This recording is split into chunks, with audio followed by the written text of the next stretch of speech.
Penguin Random House author, inspirational speaker, and advisor to ultra-high net worth family. She's ranked as the one top voice in Hong Kong and the top 1% globally Favicon.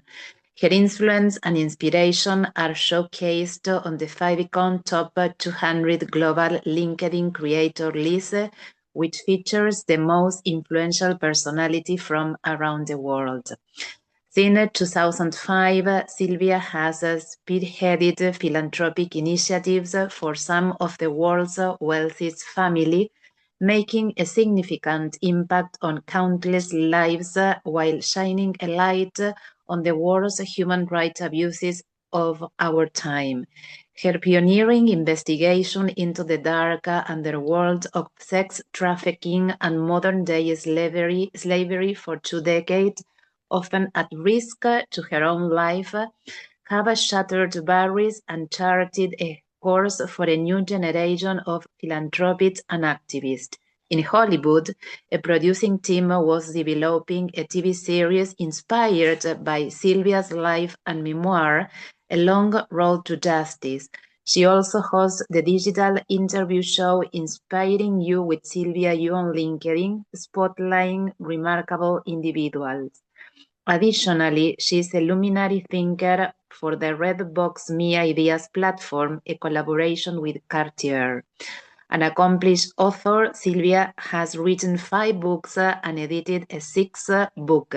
Her books include A Long Road to Justice, Stories from the Frontlines in Asia, and Silence No More, Voices of Comfort Women, the only journalist account of historical Japanese military sex slavery during Second World War, with a call to healing the account of history and racial reconciliation.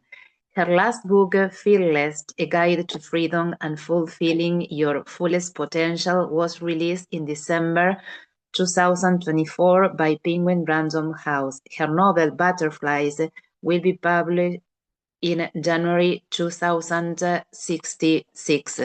Sylvia also leads Epic Tales Media, a publishing and media company specializing in biography, writing, and dedicated to transforming ideas into captivating books, TV, and films that change the world. Sylvia is married to Matthew Friedman, a top-ranked keynote speaker, CEO of the Mekong Club, and former United Nations and United States diplomat. And of course, Matt is very close, our club and our heart. Thank you, Sylvia.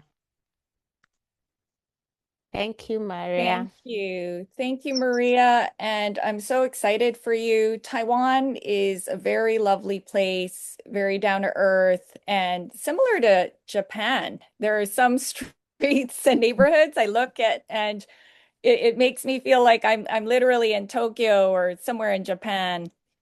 You'll have an amazing time there. And can I share my screen? Here, hold on. I've sent a request to share my screen so I can share my PowerPoint.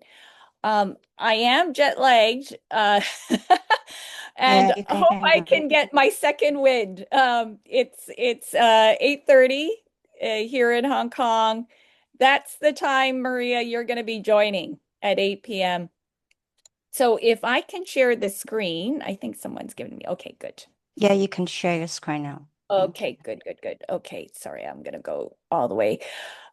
So I will be talking today about themes in my book, Butterflies, a novel that Matt and I co-wrote, and it's largely based on historical military sex trafficking. That was largely hidden, and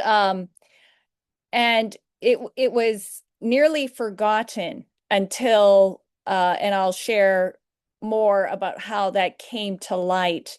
And I spent about from 2000 to about 2014.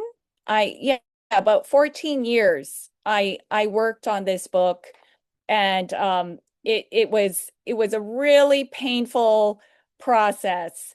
And and that's partly why I'm a book writing coach, because had I had a book coach, I would have finished that book a lot earlier. Um, but yeah, Butterflies is a story close to my heart because it loosely mirrors my own journey. And one of the details that is not true in my life is the protagonist. Okay, she's a journalist and I'm a former journalist. And the protagonist finds a family secret. And the family secret is that her great aunt was a survivor of this wartime, World War II, wartime military sex slavery by the Japanese military. But that is not true in my life.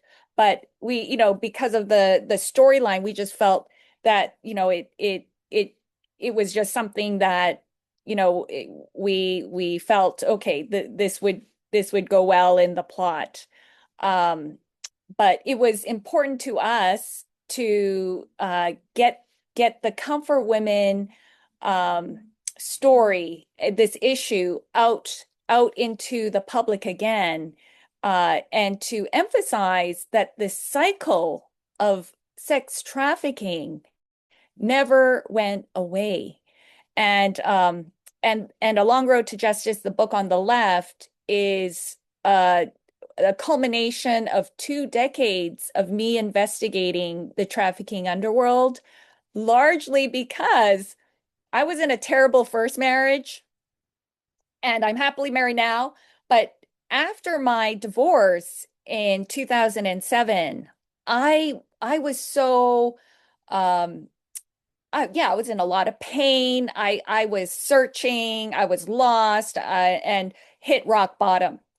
And I wanted to help women, help people who are suffering far more than I was. And so that rock bottom experience became a greenhouse. And I began to investigate, human trafficking, um, and interview survivors, including I went on this underground railroad where there were extremely brave frontline workers, and I have not seen this level of courage anywhere else, really. And sorry if you're a frontline worker, I don't mean to compare, but these are people who are risking their lives. They were very much at risk. Some of them had been killed, and they were rescuing North Korean trafficked women. And I was blindfolded many times. Hold on, I'm just trying to, yeah, there we go. I was blindfolded many times, from taken from car to car to car to get to these safe homes. Anyways, that was such a disturbing kind of experience, and eye-opening and life-changing. When you meet, I've met North Korean women, and I'm South Korean, born South Korean Canadian, born in Busan, Korea, and here I am sitting in front of a North Korean young woman forced to marry a Chinese man. And I can get up and go and leave and fly back home, and she's stuck there. And I was just so frustrated that I couldn't do more for these women. So when I had a 2-track career as a journalist. I did all kinds of journalism, not just broadcast, but I was a newspaper journalist, a radio journalist, and then I was also a philanthropy advisor. And with Matt, we teamed up, and because he had so much, wealth and breadth and depth of experience and knowledge about human trafficking, from 2013, I think, or 2012 in Hong Kong. He was the expert that I interviewed, and with his help, I exposed different forms of modern slavery for the first time, including how migrant domestic workers were indentured slaves, bonded laborers, and they were preyed upon by these agencies that were forcing them to pay over 80% of their monthly salary for about 9 months. And so during that time, that 9 months, and they had to go out of the house all day on Sundays, when they weren't working, they had to leave the house, and they would have to feed themselves. And during that 9 months, those 9 months, they would literally only have $20 US or $30 US or $40 US to cover, their food for the day. And some of them had to beg, to eat. And it was just, yeah, it was just so heartbreaking to meet these women.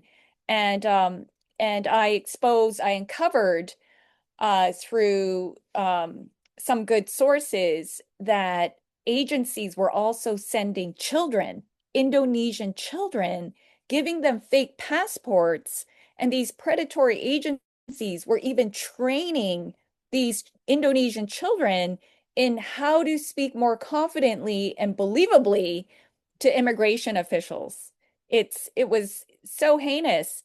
And anyway, yeah, I'm off track, but the book in the middle is my book on comfort women, or World War II wartime sex slavery by the Japanese military. That's the book that took me 14 long, agonizing years.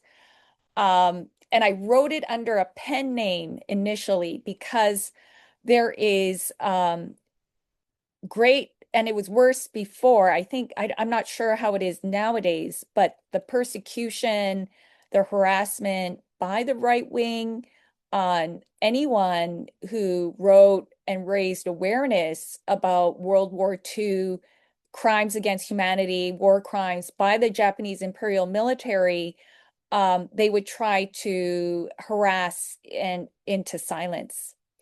And yeah, this was such a not just documenting the victim stories, there was also like generational racial hatred towards the Japanese because the government, and I'll explain more, I'm going to unpack this historical trafficking to you group of experts, because I think you've had everyone, a lot of experts come through, and I'm not sure if you've read about or had anyone talk about World War II military sex trafficking. Anyway, I will move on because I need to be mindful of the time. And if someone can give me a signal. Okay. Yeah, just a quick aside before I launch in to the rest of the conversation. I was involved in philanthropy in China since 2005 and pioneered the first migrant fund and the first HIV/AIDS fund. It was an honor to do so. I had to travel to remote areas. The project on the right that we visited was near the Myanmar border in Yunnan province, and we funded some HIV/AIDS prevention initiatives, and that was how I came upon anti-trafficking work, because some of these frontline workers were bringing HIV/AIDS awareness into the brothels. And that's how I stumbled upon some brave souls who were helping, just in a grassroots, raw way, making relationships, one at a time, trying to rescue women in the red light districts. And there was one incident, and I won't say where I was investigating a really notorious red light area for a documentary, and I later wrote it in A Long Road to Justice. Um, the frontline worker who was just a really amazing and tough woman, um, just how tough she is. There was one time when this man in China was beating his girlfriend or wife, like literally punching her again and again and again, and no one was intervening. She literally went up to this man and grabbed his hand, stopped him midair and said to him in Chinese, and she's a foreigner, said, stop killing her, stop beating her. You're gonna kill her. And she spoke to his sense of dignity, and by a miracle, he stopped, and I can't remember how it ended. I think he walked away. But that's just how gutsy she is. But she was the one who told me to bring my iPhone and pretend I'm texting and film this really notorious alleyway. And this was in an area where there were no street lamps. And it was so remote, we could see, the stars. The stars were very clear. And it was quite eerie because there's no street lamps, there's not a lot of activity, but there was like this market with lots of lights, and this was at night. And then there was this alleyway, and it was, lit up by pink lights, which is a sign of, women who are selling their bodies in Asia. And she said, "Oh, pretend you're a tourist and just, film it." And I felt uncomfortable, but I thought, okay, there is no film, no documentation of trafficked women, out of China, out of Hong Kong. This was early on, before the movement kind of exploded, I think in 2013. And and I had a camera here, and I had my phone, and I was so nervous. And I even more wore my sneakers because I thought, okay, if I have to run for my life, I need to wear comfortable shoes. So, I'm walking through, and I see women, miserable looking women, barking vicious dogs, hovering, mama sans, these women wearing, garish makeup, and, my heart's breaking as I'm filming. And, I get to the end of this L-shaped alleyway, and, no one's come after me. So I'm thinking, yes, I got the footage. Um, and as soon as I sat in the car and closed the door, there were three thugs and two mamasans who were shouting at me. And there was a frontline worker and a driver. And they're shouting at us, screaming, "Get out of the car. We saw you filming, and you posted on um, the equivalent of Twitter or X in that country." And I was shaking like a leaf. And I thought, oh my goodness, my life's flashing before my eyes. I'm not, I wasn't that familiar with my iPhone, and it must have been a miracle because I took the camera that was here, and I ripped it off, threw it in the back seat pocket, and I literally, with like 4 or 5 swipes, deleted the footage. I deleted the evidence. And we got out of the car and they're like screaming like an inch away from my face, and the other frontline worker who got out of the car, who didn't come out into the alleyway with me, and then one of the thugs yelled, "The police are coming." And then they scattered. And you know what? That, like I said, it's such a remote area. It's so dark. There are no street lamps. There are no police. No police would be roaming around there. And but it was a miracle.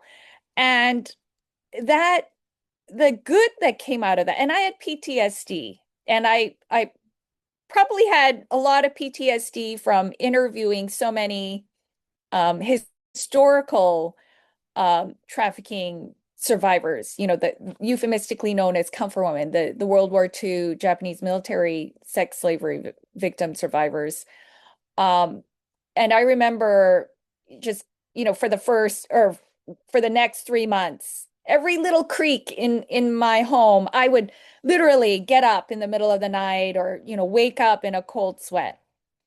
But the good that came out of that was that it sensitized me. It helped me identify more than I ever could with these women who are in horrific circumstances.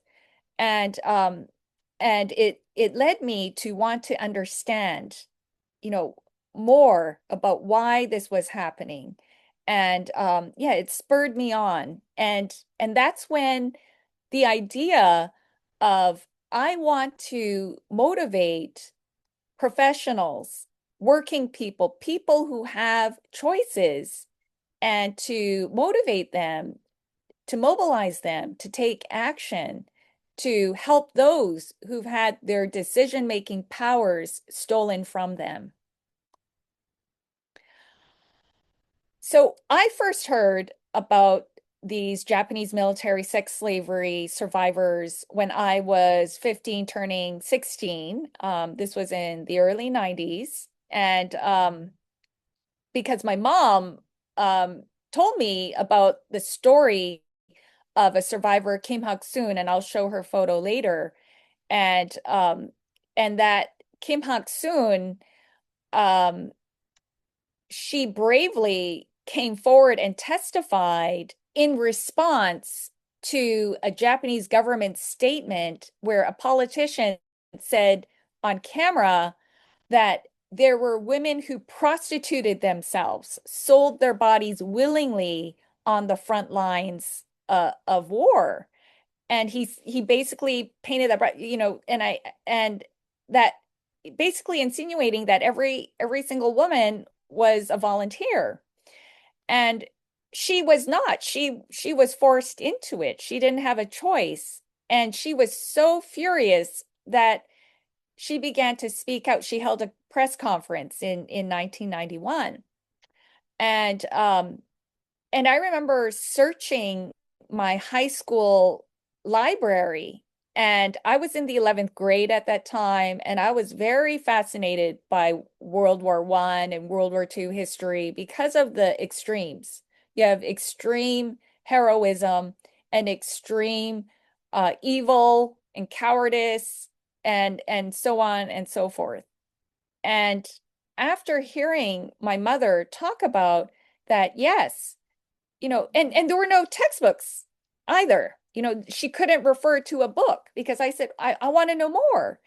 And but basically it was known by her generation and the older generation that there were Korean young women in the countryside who were obsessively washing themselves. This is the trauma. And everybody whispered that, yes, these women were taken away and forced into sex slavery for the Japanese military, but no one had written about it. No one was standing up for them. And I never forgot about that. And I wanted to do so. I actually wanted to be a human rights lawyer. And but I ended up going into TV journalism. And while I was a junior reporter, an activist told me about a Washington, D.C. press conference where an 83-year-old survivor from South Korea of comfort women, Japanese military sex slavery, was going to be in Washington, D.C. to testify to support a bill, an Alien Tort Claim Act that called upon the Japanese government to sincerely and fully and unequivocally apologize to the surviving elderly women, the dwindling number of these survivors of Japanese military sex slavery before and during World War II. And then I met her, and then that just catapulted me on this journey where eventually in 2004, I ended up moving to Beijing to interview more of these Japanese military sex slavery survivors, euphemistically known as comfort women, because their sole role was to comfort the soldiers. And these are two survivors. And this is a picture I took back in 2000 and when was this? 2011. This is before selfies, but I took a selfie with an old-fashioned camera. And the reason why these women are happy is because, and I'll share later, there was a Japanese reconciliation team that apologized to them, and their faces transformed afterwards. So this is a famous archive photo of survivors of comfort women. And this is in Myanmar. And the woman on the right is Pak Young Sim. She was pregnant at the time, and her baby tragically died, the baby in her womb. And she, after the war, she went back. She was North Korean, and she went back to North Korea. And ironically, this is just a terrible irony. North Korea is known for terrible, terrible human rights abuses. And yet, because they still have this profound hatred for the Japanese, because the Japanese government never fully apologized and acknowledged what they did, the war crimes. So North Korea has this profound hatred towards the Japanese, and they advocate, believe it or not, they stand for these survivors. And Pak Young Sim, she went back to North Korea after the war, and North Korea even published a book, a thin book that I have, and I don't have it with me now, but they published a thin book of survivor testimonies. It's unbelievable. And they've preserved these comfort stations, these rape stations where these women were raped were raped by up to 50 Japanese soldiers a day. And Pak Young Sim went on a pilgrimage to the two comfort stations where she was held against her will in Shanghai, or no, Nanjing, and in Myanmar. And the one in Nanjing, China, where she was held in captivity, has become an official comfort woman museum in 2015 or 16. And I went to the official government opening, and they had my book and the film that I helped produce with an amazing woman on a Japanese reconciliation team. And because of the need for racial reconciliation. And this theme is in our novel, the novel that Matt and I co-wrote, Butterflies. So there were up to, just some quick facts, there were up to 400,000 of these victims as young as 11 years old. It was government run, and I've seen archival evidence from the Japanese government, foreign ministry, and have seen the evidence with my own eyes. And it was almost forgotten because these women were too ashamed to speak out, and it was a stigma, it was a taboo, and everyone wanted to forget this. The United Nations said that it was one of the worst human rights violations against girls and women in history. And I'm not sure if any of you remember Gay McDougall. She was the UN Special Rapporteur back in 2000. And she wrote one of two landmark reports on Japanese military sex slavery that you can still access online. The PDF is available. So Gay McDougall wrote one, and Kuama Swami wrote the other one. Gay McDougall is a renowned civil rights attorney. She advised Nelson Mandela as well. And also just a very interesting connection that I had with her when I was a junior reporter investigating Japanese military sex slavery. I called and interviewed Gay McDougall, and I didn't know what I was doing. I probably was the worst interview she had ever had. And yet she was so patient with me and so very kind. And I never forgot it. And she has been the gold standard for me. She modeled that I need to do that and pay it forward for young people. And when I saw that she was still standing for these women, like I teared up. I cried. Like she was in the news for this, I think about 7 years ago, and she was on another UN committee, and she said one of the main reasons why the Japanese government, the modern day governments and the prime ministers over the years, why they have failed and refused to unequivocally, sincerely apologize and to resolve this wound of history, this gaping wound, she said, and echoes many experts that I interviewed, is because of racial discrimination. The Japanese believed that they were the superior race, much like the German fascists. And anyways, I emailed her recently, and I told her, several years ago, I said, you made such an impact on my life. Okay, so moving on. There were in China alone, just giving you the scope of how heinous the reach was. There were 1,000 comfort stations or rape stations in China alone. And it was almost always on the front lines. And I interviewed a survivor, Lee Yong-soo, who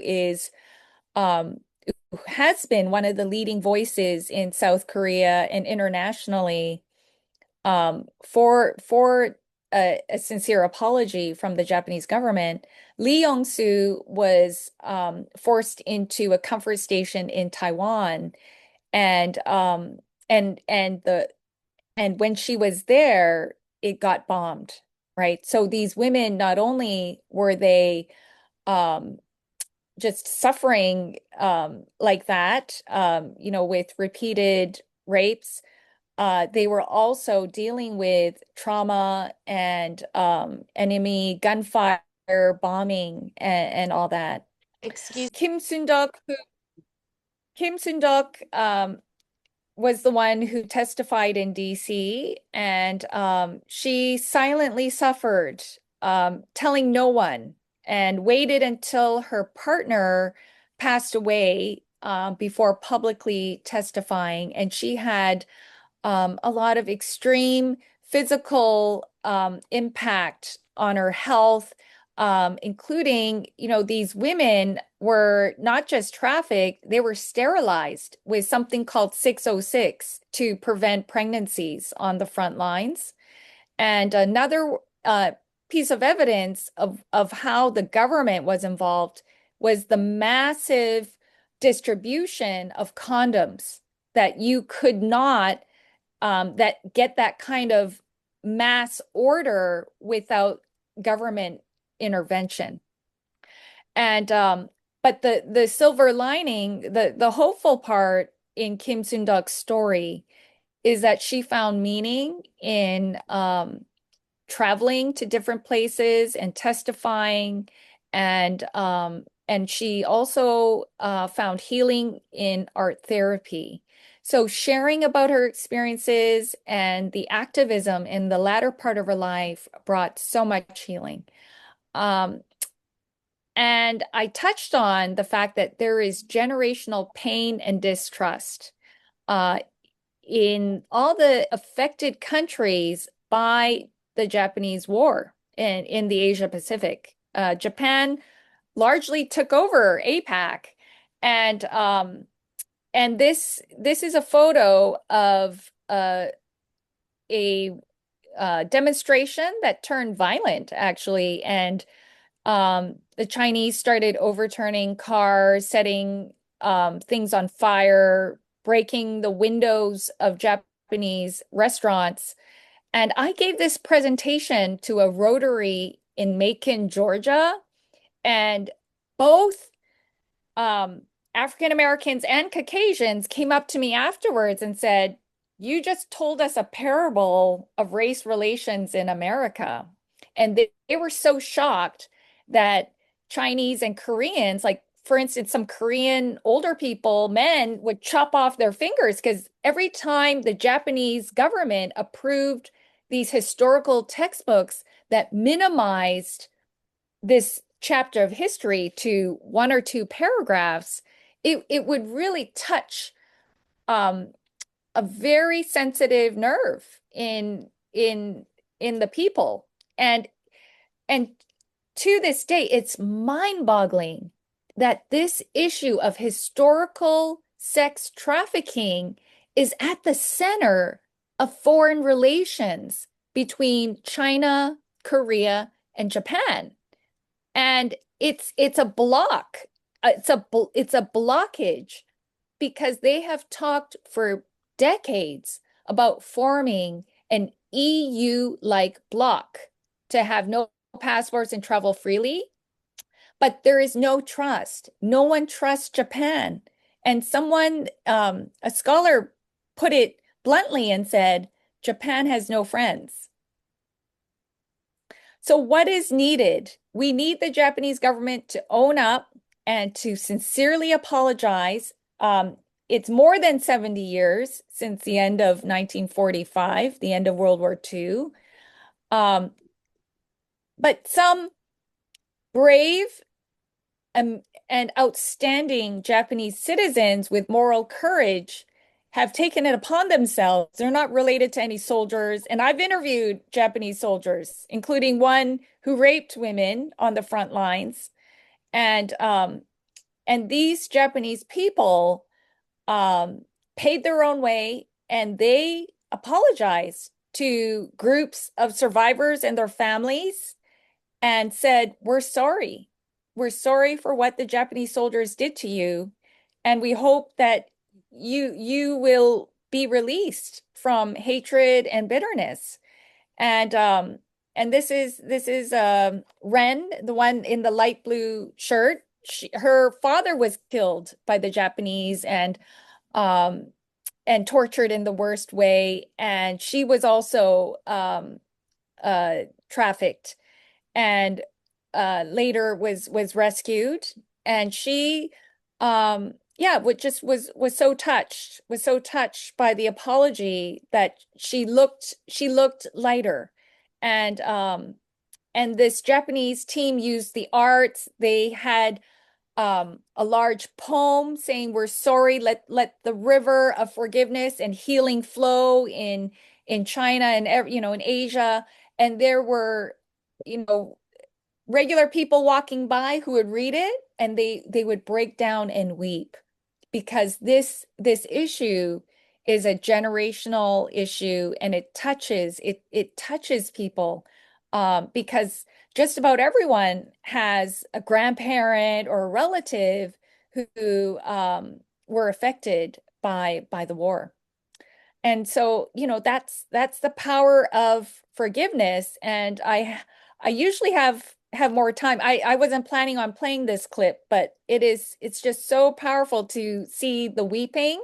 And this survivor became like her face changed. It was very dark and she was full of hatred and bitterness. And this survivor was too. And here are some of the survivors with this beautiful Japanese team.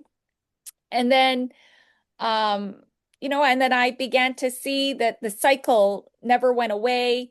Here's a survivor I interviewed, and she was trafficked at age 14, chained like a dog in the home of her husband captor, who purchased her and would chain her up. And she became pregnant at 15, and she had no idea what was happening to her body, and out slipped a baby, and she had to leave the baby behind. And she went from one frying pan to another because she wasn't healed. Her trauma wasn't healed. And after meeting her and so many other survivors, I became a very passionate advocate for trauma healing. And that's the missing link in the movement. I also interviewed a very wonderful ex-trafficker from India who is now serving as a Christian missionary in the Philippines, or actually he's taking a break. He's on furlough, and he began helping trafficking victims. And this film, we raised awareness that he's just a powerful advocate for trafficking victims. And so, yeah, that's my journey of finding myself. That's me in 2004. And what did I learn? Meeting these survivors, helped me find purpose. It showed me that hope can never be extinguished, and we need hope, more than ever. And I want to encourage all of us to use our gifts. And I mean, this is a group, I'm speaking to the choir. You're using your privilege to help others, especially those who are poor and marginalized. Oh, and in Hong Kong, I interviewed the first trafficking victim from Africa on TV, and actually probably in print as well. And that was a sad case because we took her out for a meal and we were hoping to help her, and then she just vanished because I think her trafficker knew what was going on. Yeah, so there's 6.2 million girls and women sex trafficking all around the world. Our novel is available on Amazon. I wanted to just show some examples of how anyone can help. Matt has this Be the Hero campaign website, by the way. And hold on, I'm just going to do, yeah, we gave talks, we gave seminars, conferences, we produced a CD full of modern slavery songs. We held movie nights, just as Ken or Jerry is doing. We made bracelets to sell, and we raised millions of dollars. We had a sweatshop simulation. We had an art contest, and we held a battle of the bands. We trained speakers on giving talks in high schools. We hosted university groups and did sweatshop challenges, sweatshop simulations, even an overnight one. We campaigned on university campuses and had the university students lead the way. And I I organized music events, and we had corporate sponsors give out watches, and we had a conference that, we wanted everyone involved to get healing as well, because when you're dealing with such a dark topic, we need to be as whole as we can and healthy so that we can give back in the most impactful way. And we had art exhibits, prayer, for those of us who are spiritual. This went global: Malaysia, South Africa, America, Singapore, you name it. This one won an international award in the US. The artist is from Hong Kong. It was one of the most impactful times. And, it was a dream of mine and others to raise up 100,000 volunteers. So thank